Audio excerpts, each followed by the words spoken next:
सभी स्टूडेंट्स ध्यान से देखिएगा। हमारा चैप्टर्स है यूक्लिड्स की ज्यामिति का परिचय। यूक्लिड का ज्यामिति का परिचय चैप्टर नंबर 5 है।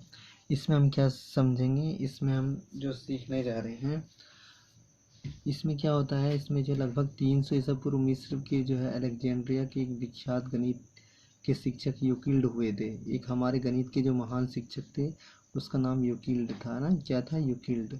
तत्कालीन समय के ज्यामिति से संबंधित गणित के सभी ज्ञान को एकत्र किया और उन्होंने जो यूक्लिड जो थे उन्होंने कौन सी पुस्तक लिखी थी, एलिमेंट्स नामक पुस्तक लिखी है ना, सुप्रसिद्ध पुस्तक कहलाई। और इसमें इन्होंने क्या करा, एलिमेंट्स को 13 अध्यायों में विभाजित किया था और जिसमें से प्रत्येक अध्याय को पुस्तिका माना जाता है।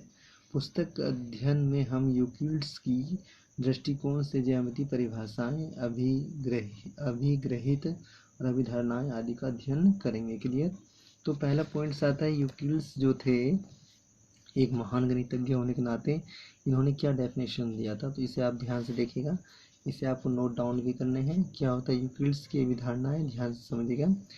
तो यूक्लिड ने जो है बिंदु, रेखा और साथ में क्या, तल का मतलब समतल पृष्ठ, जैसे हमारा पेज है, समतल पृष्ठ आदि ज्यामितीय रूप से महत्वपूर्ण कई परिभाषाओं का उल्लेख अपनी प्रसिद्ध एलिमेंट्स की पुस्तक 1 में किया था। ठीक है, जिनमें से कुछ परिभाषाएं निम्नलिखित हैं। पहला उन्होंने क्या दिया था पॉइंट्स, उसे हम ध्यान से पढ़ेंगे। पहला पॉइंट्स है, एक बिंदु पॉइंट्स वह है जिसका कोई भाग नहीं होता। आपने देखा होगा बिंदु जो है उसका कोई भी भाग नहीं होता।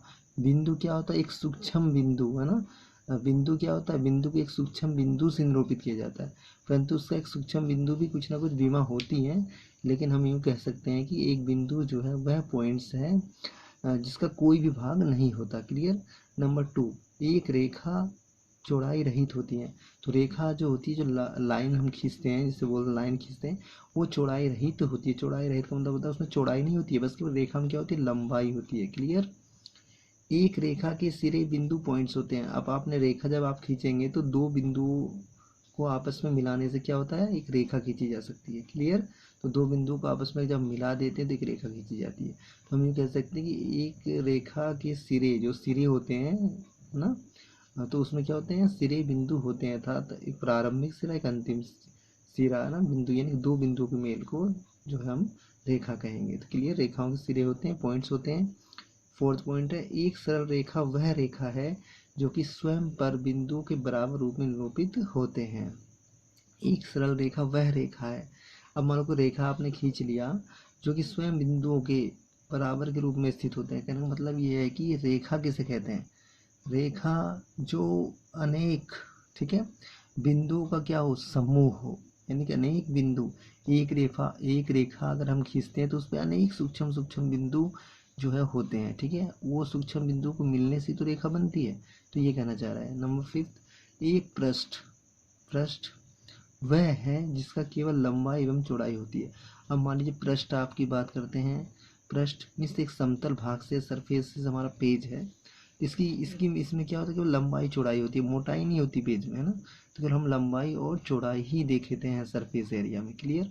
अगला 6 है, वह पृष्ठ जिस पर सरल रेखाएं सपाट रूप से स्थित होती हैं उन्हें समतल यानी कि प्लेन सरफेस कहते हैं। सपाट यानी बिल्कुल चिकना जो सतह होता है उसे हम जो है प्लेन सरफेस कहते हैं। क्लियर। पृष्ठ के किनारों को रेखा कहते हैं। अब मान लीजिए रेखा किसे कहेंगे, अगर मान लीजिए हमारे पास पेजिस है, पृष्ठ का किनारा क्या होता है, रेखा कहलाता है।